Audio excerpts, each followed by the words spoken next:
Assalamualaikum warahmatullahi wabarakatuh. My name is Nur Intan Najwa. My group members are Azmira, Nur Alia Shafa, Nur Farhanis and Najwa. Today, we are going to present about tax planning of ZAC Group of companies.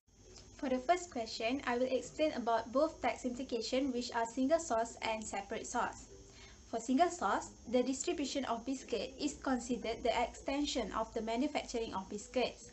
Thus, the unabsorbed capital allowance of manufacturing biscuits of 70,000 can be utilized against the adjusted income of combined businesses.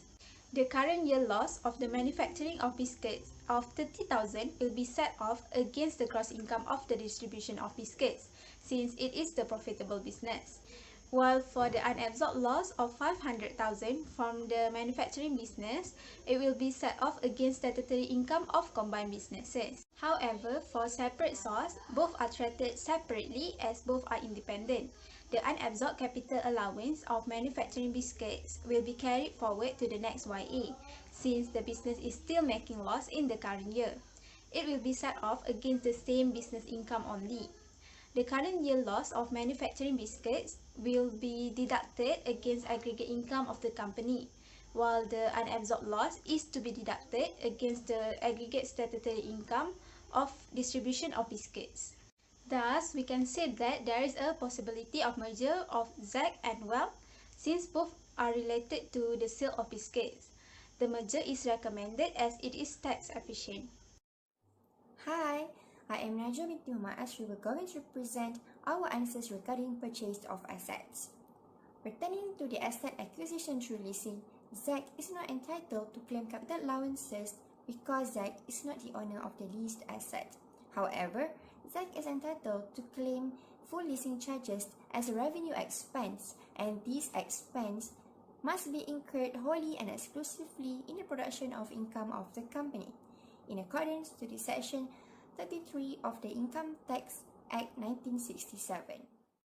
While if ZAC acquired the assets through outright sales, they are entitled to claim capital allowance based on the full cost of the qualifying asset. In relation to that, ZAC is entitled to claim initial allowance and annual allowance on the first year, and annual allowances for the subsequent years until the full relief is given. In conclusion, the best method to be used in acquisition of asset is leasing. It is because the full amount of lease rental payment is given as a deduction to reduce the adjusted business income in the year it is incurred. Besides, in the event when the company has a current year business loss, the leasing charges would increase the adjusted losses and thus reduce the tax liability of the company. However, when the current year business loss cannot be utilized at the aggregate income level, the unabsorbed business loss can be carried forward to be set off against any business income in the future years at the aggregate income level. Thank you, Najwa. I am Nur Farhanis and I will be discussing on question C, interest restriction.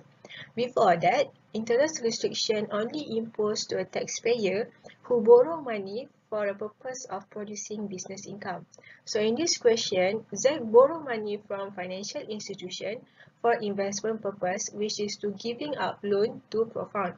This purpose, however, does not satisfy with Section 33 of Income Tax Act 1967, since it does not incur wholly and exclusively for the purpose of production business income. Thus, interest restriction will be imposed on the loan and it will be added back in arriving adjusted business income. This interest will later be allocated to individual investment source. As for Profound, Profound borrow money from ZAC for the purpose of expansion of its business.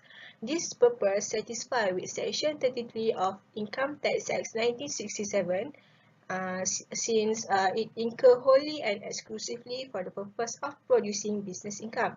Hence, there is no interest restriction and the interest will be tax deductible. So in order to overcome this interest restriction problem, it is advisable for Profound to borrow directly from bank instead from its holding company ZAC. ZAC also should compare interest charge from every financial institution annually and choose for a cheaper financing. My name is Azmira binti Arifin. I will continue with question D regarding the disposal of fixed asset. Okay, firstly, regarding the disposal of machinery. In this situation, the machinery has low resale value as the sales proceed is lower than residual expenditure. Thus, it will generate balancing allowance. Thus, the company, which is Zak Senyap Berhad, should dispose the machinery at the end of the year instead of following year. It is because the balancing allowance will be deducted against statutory income.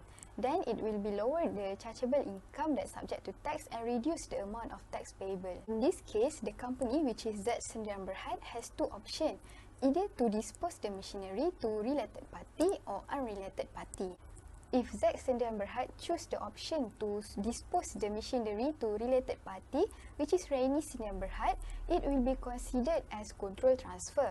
It is because Zak own Raini at 100% of share, which is more than 50%. The asset will be deemed to be transferred at residual expenditure of the transferor. There will be no balancing allowance deducted against statutory income. Thus, there will be no effect on chargeable income. Acquirer also only entitled to claim annual allowance at the same rate and same amount of the disposal claimed previously. However, if Zak Senyap Berhad choose the second option, which is to dispose the machinery to unrelated party, Zak Senyap Berhad can claim balancing allowance. Balancing allowance will be deducted against adjusted income. Thus, it will be reduce the chargeable income that's subject to tax and reduce the amount of tax payable. The acquirer also entitled to claim initial allowance of 20% and 14% of annual allowance based on sales proceed. Therefore, it is advisable to Zak Senyap Berhad to dispose the machinery to unrelated party in order for Zak Senyap Berhad to claim the balancing allowance to reduce the chargeable income that's subject to tax and reduce the amount of tax payable. Okay, next, for the disposal of lorry, since the lorry is disposed within 2 years of acquisition, which is January 2018 until December 2019, then the IRB will empowered to claw back all the capital allowance claimed previous year and treat it as balancing charge. Thus, the statutory income will be increased as the balancing charge will be added back to the adjusted income of the business.